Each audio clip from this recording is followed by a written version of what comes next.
Bienvenue sur le podcast du site media24.fr, le média indépendant d'information sur l'économie, l'environnement et les sciences. Je suis le journaliste et animateur aujourd'hui. Et je suis la spécialiste des sciences, invitée pour échanger avec vous sur les découvertes qui façonnent un peu notre vision du monde. Alors aujourd'hui, on va parler d'un truc assez étonnant. Une découverte rapportée dans l'article «L'or superchauffé, un défi à la physique moderne». Figurez-vous qu'on parle d'or qui a résisté à presque 19 000 degrés Celsius, sans fondre. Oui, 18 700 degrés Celsius pour être précise. C'est énorme, presque 14 fois sa température de fusion normale qui est juste au-dessus de 1000 degrés. 14 fois? Mais comment c'est possible? Ça défie un peu l'intuition, non? C'est une feuille d'or. Une feuille d'or, comme une feuille de papier. Encore bien plus fine. On parle de quelques dizaines de nanomètres d'épaisseur. C'est minuscule. Et ils l'ont chauffé à une vitesse fulgurante.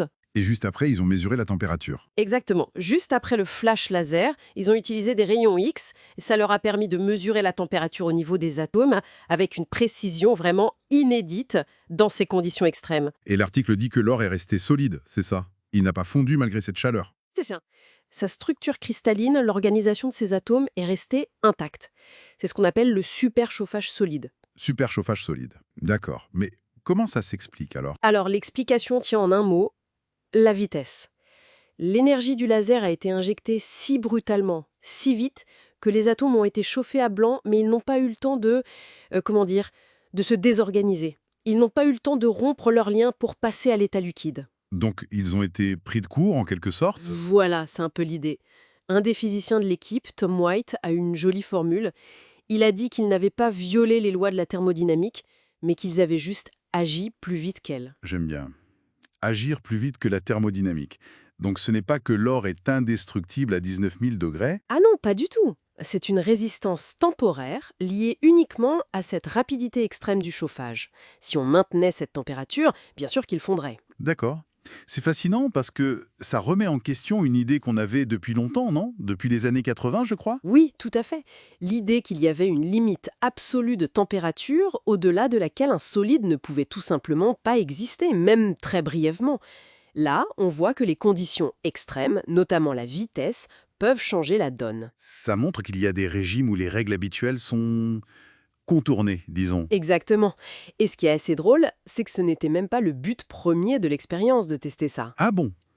Mais alors, que cherchait-il à faire au départ? En fait, leur objectif principal, c'était de valider cette nouvelle méthode de mesure de température par rayons X.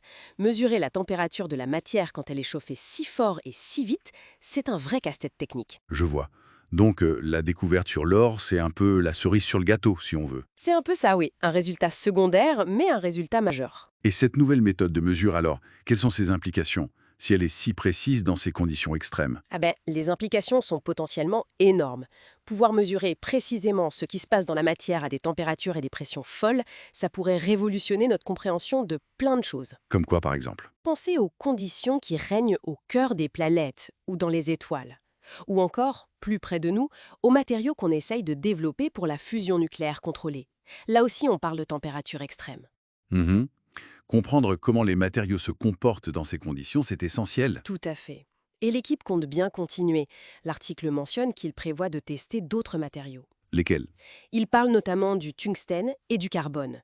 Le tungstène, par exemple, on l'utilise déjà pour sa résistance à la chaleur, dans les tokamaks pour la fusion notamment. Savoir comment il réagit à un chauffage ultra rapide, ça pourrait être très instructif. C'est quand même fou que ce soit l'or, un métal qu'on croit connaître par cœur, qui nous livre encore ce genre de surprise. Oui, c'est vrai. Ça montre bien qu'il y a encore beaucoup à découvrir, même sur les matériaux les plus communs, dès qu'on les pousse dans des conditions inhabituelles, extrêmes. Bob Nagler, un autre chercheur de l'équipe, le souligne bien. Si cette première expérience bouscule déjà une théorie qui datait des années 80, on peut s'attendre à d'autres surprises à l'avenir. Bon, alors si on résume, une expérience avec un laser ultra rapide a montré que l'or peut rester solide très brièvement à presque 19 000 degrés. C'est le superchauffage solide.